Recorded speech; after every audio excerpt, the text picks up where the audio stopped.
Welcome मेरो YouTube च्यानलमा सबैजनालाई वेलकम छ है। म चाहिँ फुल टिप्न नाङ्लो बोकेर आइसकेको छु। ल हेर्नुहोस् यहाँ कति राम्रो गुराँसको फुल फुलेको छ। यो चाहिँ पिङ्क कलरको। यहाँ अमेरिकामा चाहिँ धेरै कलरको फुलहरू हुन्छ होइन। अनि त्यसपछि मैले हजुरहरूलाई योभन्दा अगाडि पनि भिडियो त राख्दै आइरहेको छु नि त। अहिले चाहिँ निकै पछिको ग्यापमा म आएँ। यो फुल चाहिँ मैले के को लागि टिपेँ भनेर हजुरहरूले मेरो अगाडिको भिडियोहरू हेर्नु भने पनि थाहा पाउनुहुन्छ। मैले चाहिँ आफ्नो बारीमा फलेको फुलबाट धुप बनाउने गरेको छु होइन। मैले धुप बनाएको भिडियो हालेको छु। अनि अरू भिडियोहरू पनि छ। हेर्नुहोस् न कस्तो मजाले फक्रिरहेको छ। फुर्क फक्रेको कति चाहिँ सबै टिपेर सुकाउनु लाएको छु होइन। अब हजुरहरूले पनि यसरी टिपेर सुकाउनु होला। मेरो च्यानललाई पनि हेर्दै गर्नु होला। यो भिडियो चाहिँ लास्टसम्म हेरिदिनु होला हजुरहरूले। कति थरीको फुल फुल्छ भने यो स्प्रिङमा यतातिर अमेरिकातिर। अनि त्यसपछि म चाहिँ यो फुल एकदम मलाई चाहिँ सबैजनाले मलाई चाहिँ आफैलाई लाग्छ कि सबैजना के भन्नु मेरो छोराछोरीहरूले चाहिँ के भन्छ खालि फुल भनेपछि त मामुलाई पुगि नै हाल्छ भन्छन् होइन।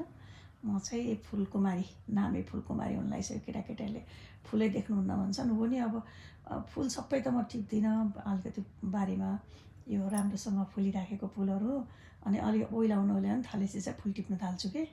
फुल टिपेर अब यसलाई चाहिँ सुकाउँछु अनि यसो गर्ने। अब मेरो दिनचर्या नै यस्तै हुन्छ कि मलाई माया लाग्छ खेर गएको देख्दाखेरि सहनै सक्दिनँ।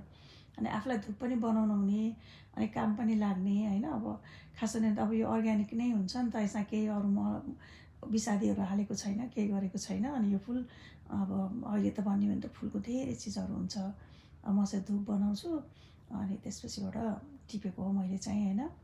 अब यसलाई मजाले अहिले भएको बेलामा सुकाइवरी राख्यो एउटा केलाएर सुकाएर राखेपछि अनि त फेरि उ गर्न पाइन्छ नि त अफ सिजनमा।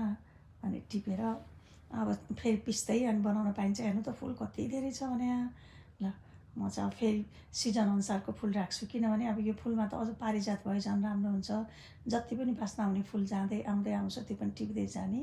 अनि सिजनअनुसारले राख्ने। पहिलाको सयपत्रीहरू तिनीहरू पनि राखेकै छु कि मैले। अब त्यो पनि सुकाएर राखेको छु। यो सबै मिलाएर अनि मैले धुप बनाउँछु। हजुरहरूलाई मैले धुप बनाएको भिडियो पनि हालेको थिएँ। यो चाहिँ मैले टिकटकमा भएको भिडियो फेरि पनि हजुरहरूको लागि भनेर युट्युबमा राखिदिएको हो। हजुरहरूले हेर्नु होला। अनि अब गुलाब पनि अलिअलि टिप्ने अनि बिस्तारै टिपेर लिएर आएर यो गुलाब पनि फेरि म सबै टिप्दिनँ नि झर्न लगाएको मात्रै टिप्छु कि मलाई कस्तो माया लाग्छ फुलको। आफूले यसैले यहाँ घरको शोभा बढाइरहेको हुन्छ है। अनि त्यो फुल टिप्नलाई चाहिँ फुल्न खस्नलाई टिप्न हेर्नु नि कस्तो फुर्रै खस्ने भइसकेको छ यो चाहिँ हातले छुने बित्तिकै सुर्र आउँछ। अनि यसरी लिए। ल हजुरहरूले पनि गर्नु होला। मेरो पनि हेरिदिनु होला सब्सक्राइब पनि गरिदिनु होला है त। यो भिडियोलाई हजुरहरूले सब्सक्राइब पनि गरिदिनु होला।